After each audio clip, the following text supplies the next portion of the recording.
السلام علیکم ورحمۃ اللہ وبرکاتہ۔ عزیز طلباء، آج کتاب المغازی جامع صحیح بخاری میں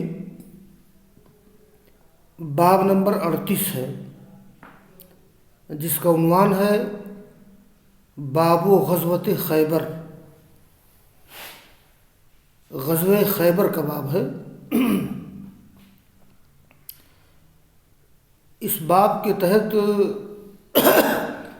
امام بخاری رحمہ اللہ نے جو احادیث ذکر کی ہیں، ان کے درس سے پہلے میں غزوہ خیبر کا تعارف کرا رہا ہوں، تاکہ اختصار کے ساتھ اکٹھا غزوہ خیبر کے بارے میں کچھ ضروری تفصیلات طلباء کو معلوم ہو جائیں۔ پہلی بات تو یہ ہے کہ غزوہ خیبر کب ہوا ہے؟ تو غزوہ خیبر محرم سن 7 ہجری میں غزوہ حدیبیہ کے بعد ہوا ہے، اور حدیبیہ کا واقعہ ذوالقعدہ سن 6 ہجری میں ہوا ہے۔ تو ذوالقعدہ، ذوالحجہ، محرم، اس طرح سے واقع حدیبیہ کے 1.5-2 مہینے کے بعد غزوہ خیبر پیش آیا ہے، محرم سن 7 ہجری میں۔ اور دوسری چیز ہے، یہ مقام خیبر کا تعارف۔ تو خیبر مدینہ کے شمال میں 80 یا 60 میل کے فاصلے پر ایک بڑا شہر تھا۔ عہد نبوی میں خیبر مدینہ کے شمال میں 80 یا 60 میل کے فاصلے پر ایک بڑا شہر تھا۔ وہاں یہودی آباد تھے جو مختلف قلعوں میں رہتے تھے۔ وہاں ان کی کھیتیاں تھیں، ان کے باغات تھے۔ اس وقت وہ ایک بستی رہ گئی ہے، یعنی اس وقت خیبر کوئی بڑا شہر نہیں ہے، اب بھی خیبر ہے لیکن ایک چھوٹی بستی کی شکل میں۔ ایک تیسری چیز ہے، اس غزوے کا سبب، یعنی رسول اللہ صلی اللہ علیہ وسلم نے خیبر والوں پر حملہ کیوں کیا؟ تو اس غزوے کا سبب یہ ہے کہ رسول اللہ صلی اللہ علیہ وسلم نے صلح حدیبیہ کے بعد خیبر کی طرف توجہ دی، اس لیے کہ خیبر اسلام اور مسلمانوں کے خلاف سازشوں کا مرکز تھا۔ وہاں کے یہودیوں نے جنگ خندق میں مشرکین مکہ کو ورغلایا تھا، بنو قریظہ کو غدر اور خیانت پر آمادہ کیا تھا، اور وہ خود مسلمانوں کے خلاف جنگ کی تیاریاں کر رہے تھے۔ یہ بہت بڑا سبب ہے خیبر کے یہودیوں پر حملہ کرنے کا، کہ خیبر ایک طرح سے اسلام اور مسلمانوں کے خلاف سازشوں کا مرکز تھا، ایک بات۔ دوسری بات یہ ہے کہ خیبر کے یہودیوں نے غزوہ احزاب کے موقع پر مشرکین مکہ کو ورغلایا تھا، اور ایک تیسری عام بات یہ ہے کہ یہ بنو قریظہ کے لوگوں کو غدر اور خیانت پر انہی لوگوں نے آمادہ کیا تھا۔ اور ایک بڑی خاص بات یہ ہے کہ خیبر کے یہودی مسلمانوں کے خلاف جنگ کی تیاریاں کر رہے تھے۔ ہاں، اس سلسلے میں ایک بات اور ہے، غزوہ خیبر کی تیاری، یعنی رسول اللہ صلی اللہ علیہ وسلم نے غزوہ خیبر کے لیے تیاری کس طرح سے کی، اس میں کون کون لوگ شریک ہوئے۔ تو واقع حدیبیہ سے واپس آ کر رسول اللہ صلی اللہ علیہ وسلم نے ماہ ذوالحجہ اور محرم کے چند دن مدینہ میں قیام کیا، پھر محرم کے باقی دنوں میں خیبر کے لیے روانہ ہوئے۔ اس غزوہ میں وہی لوگ شریک ہوئے جنہوں نے شجرہ حدیبیہ کے نیچے بیعت رضوان کی تھی، اور ان کی تعداد 1400 یا 1500 تھی۔ یعنی صلح حدیبیہ کے بعد آپ مدینہ آ گئے تھے، اور آپ نے ذوالحجہ اور محرم کے چند دن گزارے، اور اس کے بعد آپ نے محرم کی آخری تاریخوں میں خیبر کا قصد کیا، اور آپ نے اعلان کیا کہ جنگ خیبر میں یا غزوہ خیبر میں وہی لوگ شریک ہوں جو صلح حدیبیہ میں شریک تھے اور جنہوں نے شجرہ حدیبیہ کے نیچے بیعت رضوان کی تھی، جن کی تعداد 1400 یا 1500 تھی۔ اس غزوہ کے نتائج کیا ہوئی؟ تو اس غزوہ میں مختلف معرکے ہوئے، کئی جنگیں ہوئیں، کئی لڑائیاں ہوئیں، اور یہودیوں کے قلعے فتح ہوئے، یہودی شکست کھا گئے، جن کی تفصیلات حدیث و سیرت کی کتابوں میں درج ہیں۔ اس غزوہ میں بہت سے مال غنیمت ملے۔ راجح قول کے مطابق 16 مسلمان شہید ہوئے اور 93 یہودی قتل کیے گئے۔ یہ اس غزوے کا نتیجہ ہوا تھا۔ یہ جو میں نے ابھی ذکر کیا ہے خیبر میں یہودیوں کے قلعوں کا، تو تھوڑا سا تذکرہ میں خیبر کے قلعوں کا کر دیتا ہوں۔ دیکھیے، خیبر کی آبادی 2 حصوں میں منقسم تھی۔ پہلا حصہ، پہلے حصے میں 5 قلعے تھے۔ نمبر 1 حصن نائم، اسے علی رضی اللہ تعالیٰ عنہ نے فتح کیا تھا۔ نمبر 2 حصن مصعب بن معاذ، حصن کا معنی ہے قلعہ۔ اور نمبر 3 حصن زبیر۔ نمبر 4 حصن ابی۔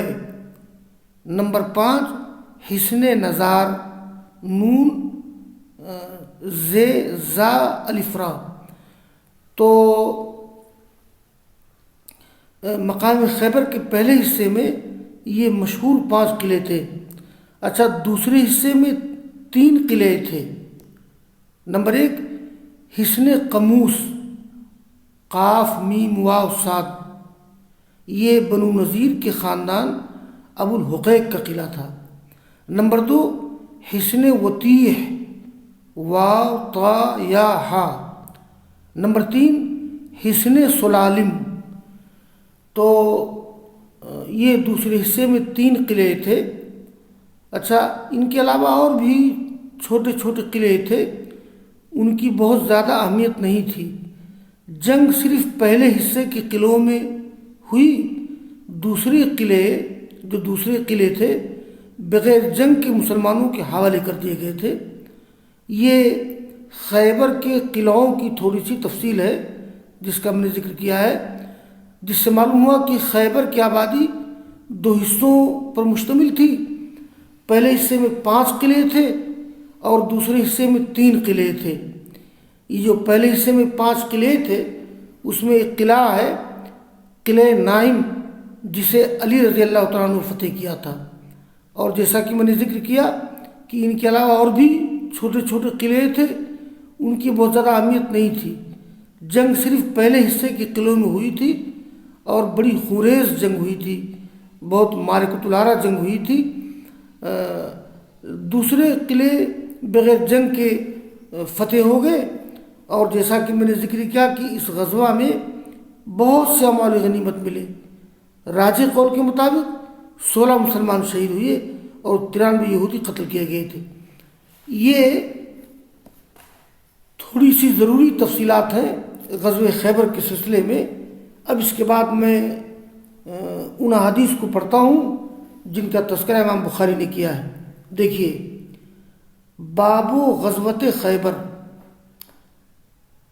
قال الامام البخاری رحمہ اللہ حدثنا عبد العزیز بن مسلمہ عن مالک عن یحییٰ بن سعید عن بشیر بن یسار ان سوید بن النعمان اخبرہ انہ خرج مع النبی صلی اللہ علیہ وسلم عام خیبر حتی اذا كنا بالصحباء وهي من ادنى خیبر صلی العصر ثم دعا بالازواج فلم يؤت الا بالسويق فامر به فثري فاكل واكلنا ثم قام الى المغرب فمزمز ومزمزنا ثم صلى ولم يتوضا.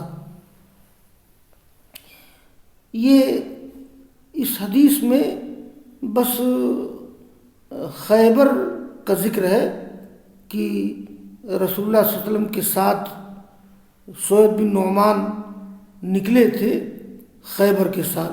بس اتنا سا تذکرہ ہے، اور اسی مناسبت سے امام بخاری رحمہ اللہ نے اس کا تذکرہ باب غزوۃ خیبر میں کیا ہے.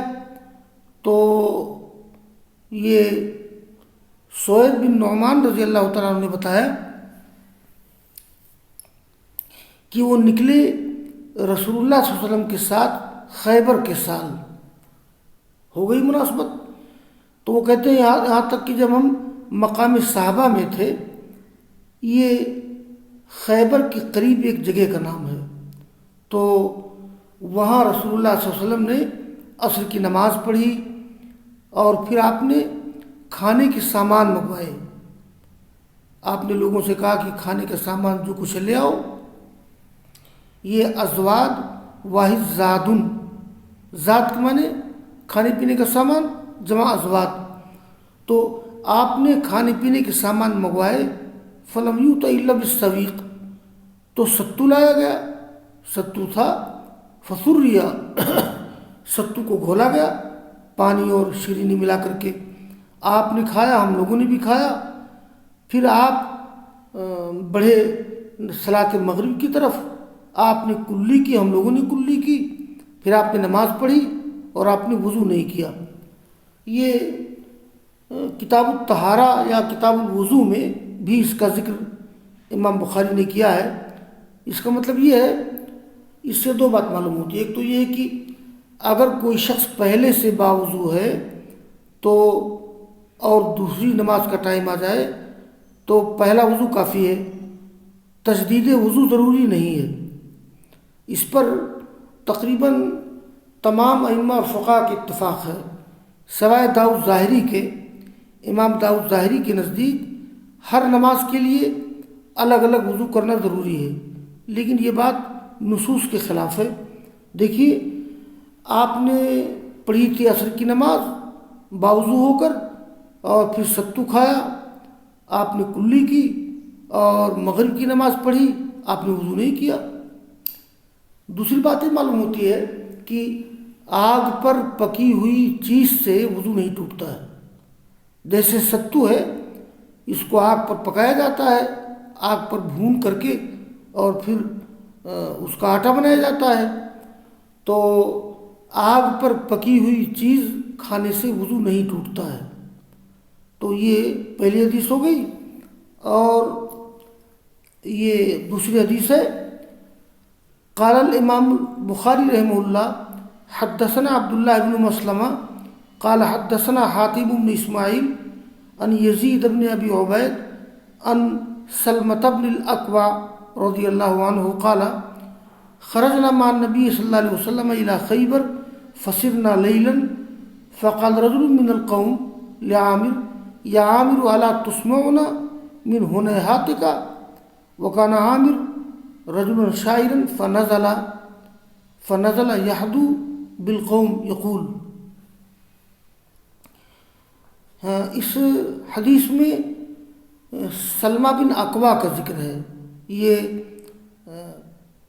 سلمہ بن اکوع کے بھائی عامر بن اکوع کا ذکر ہے. یہ ان کے بھائی تھے. تو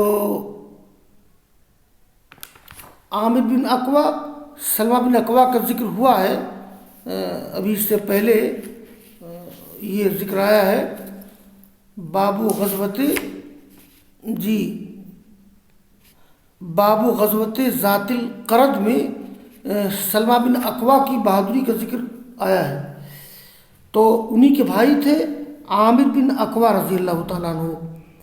تو سلمہ بن اقوا کہتے ہیں ہم نکلے رسول اللہ صلی اللہ علیہ وسلم کے ساتھ خیبر کی طرف، ہم رات میں چلے، تو رات میں اونٹوں پر سوار ہو کر کے چلے تھے۔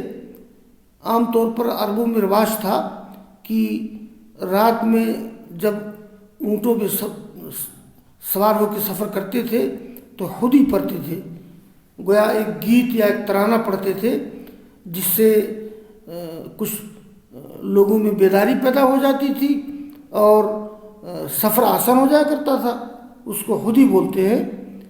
تو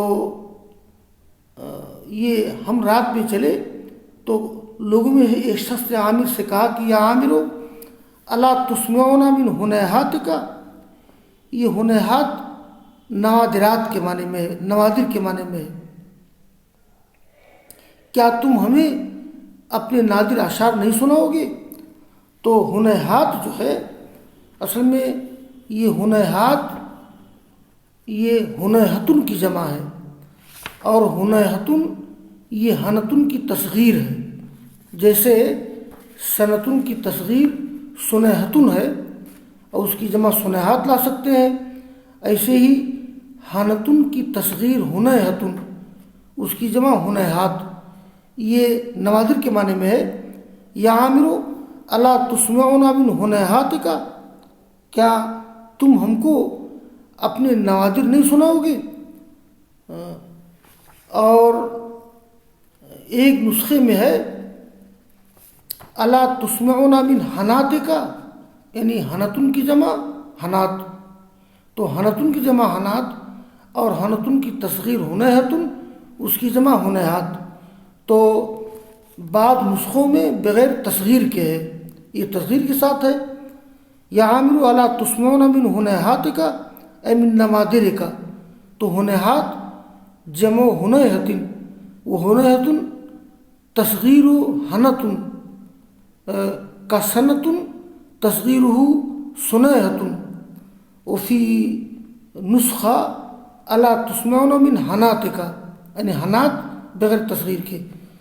وکان عامر رجل شاعر، اور عامر شاعر آدمی تھے، تو وہ اترے یہدو بالقوم، قوم کو ابھارتے ہوئے یہ شعر پڑھ رہے تھے، انہوں نے یہ ہدی پڑھی تھی۔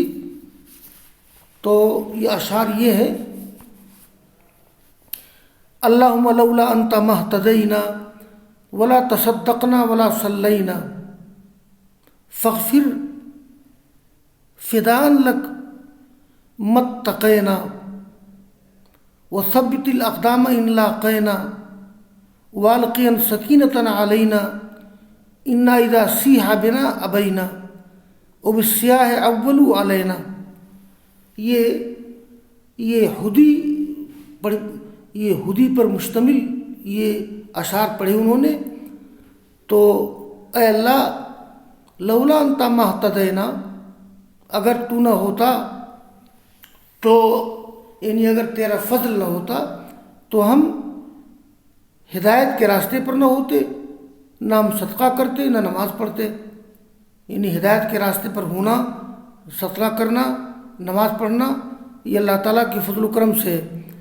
فاغفر، اے اللہ تو ہماری مغفرت کر، ہم تیرے لیے قربان ہیں، متقینا، یعنی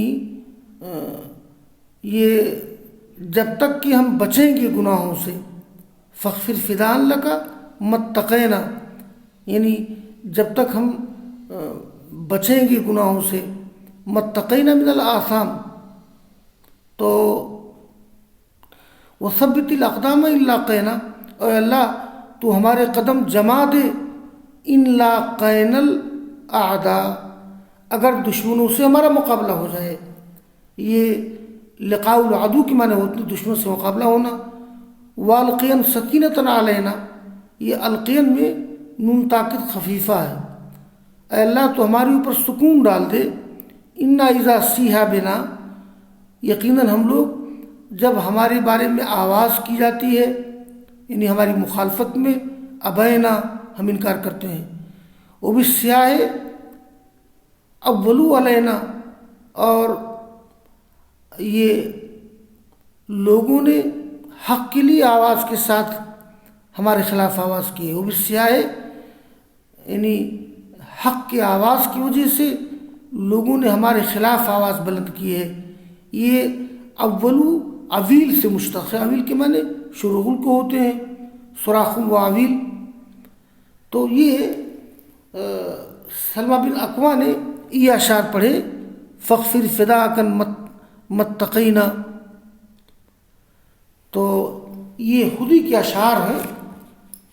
اور اس کے بعد پھر یہ رسول اللہ صلی اللہ علیہ وسلم نے یہ اشعار جب سنے تو آپ نے پوچھا من ھذا السائق، یہ کون ہے اونٹوں کو ہانکنے والے؟ تو لوگوں نے کہا کہ یہ عامر بن اکوع ہیں۔ تو آپ نے کہا کہ یرحم اللہ، اللہ ان پر رحم کرے۔ اس کے بعد لمبی حدیث ہے، میں اسی پہ اکتفا کرتا ہوں۔ وآخر دعوانا ان الحمد للہ رب العالمین۔